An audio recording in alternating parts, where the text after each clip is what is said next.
Have you ever had that feeling where your business is growing like crazy, but also feels like it's shrinking at the same time? Where every single piece of good news seems to get hit with an immediate crisis? Well, let's dive into exactly why that happens and talk about the kind of secret operating system that's designed to fix it all. It's the question that keeps founders and managers staring at the ceiling at 3 a.m. You're doing everything right, the numbers are climbing, but somehow things feel, well, more fragile than ever. And it almost always starts on a Monday morning. Okay, so picture this. You're the CFO. You open your inbox and bam, this is the first email you see. Amazing, right? The team is absolutely crushing it. You're already feeling great about that upcoming board meeting. But then, the very next email lands. Wait, what? Hold on, how can sales be booming if we literally can't ship the product? A little bit of that Monday morning confusion starts to creep in. But before you can even wrap your head around that contradiction, a third email hits your inbox, and this one's from your own team.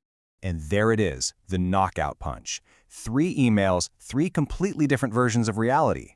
Revenue is up, but we have no product and we have no cash. Welcome to the danger zone of a disconnected business. So this isn't just a bad start to the week. It's a symptom of a much deeper problem. Let's call it Monday morning chaos. It's that state where everyone has their own data, their own version of the truth, but absolutely nobody has the full picture. Internally, that CFO is just spiraling. These aren't just numbers on a screen. These are fundamental, terrifying questions about the health of the entire business. Each department has become its own little island, shouting its own truth, and the CFO is stranded right in the middle, desperately trying to build a bridge. So, after 3 hours of frantic phone calls and digging through a dozen spreadsheets, the real story finally comes out. It's a timing issue, a cash flow gap, but it took a quarter of the day and a huge amount of stress just to uncover that one simple truth. You've got to think there has to be a better way. And the solution, you'll be surprised to hear, comes from a really simple place. Let's just forget about all the complex business theory for a second and think about something as simple as how a kid organizes their toy box.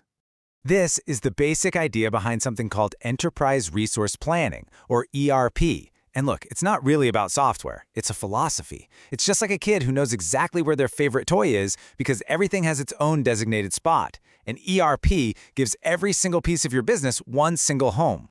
And here's where the magic really happens. On one side, you've got those islands we talked about.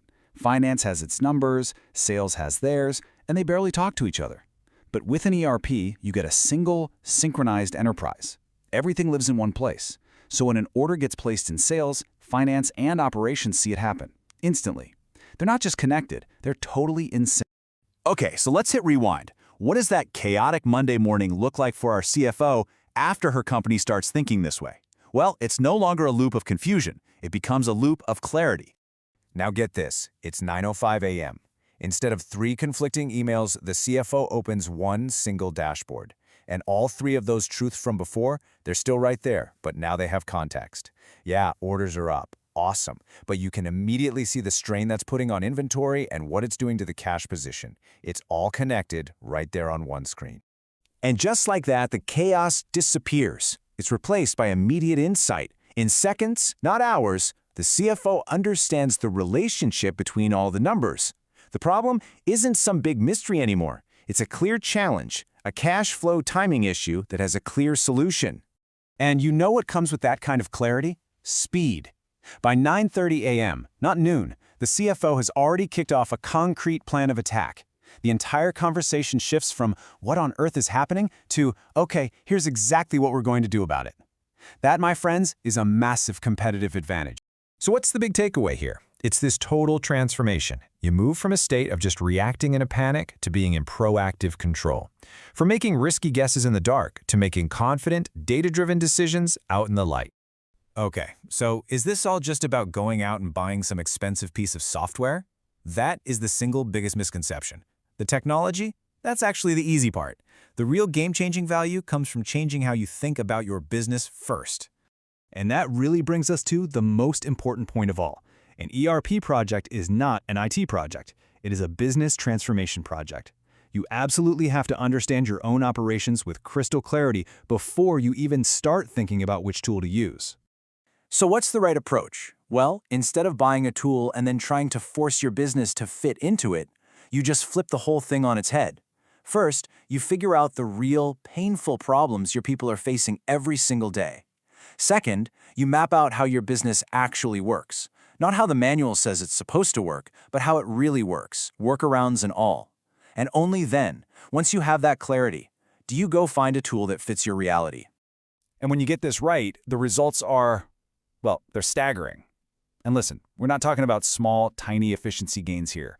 We are talking about an average return on investment of 150%. And that's because you're not just installing software, you're upgrading your company's entire decision-making engine. So ultimately, this is what it's all about. It's a huge shift from being just a collection of departments to becoming a single, unified enterprise. From a company that argues about which numbers are right to one that actually acts on them, together. The real question isn't whether you can afford an ERP, it's whether you can afford not to think like this.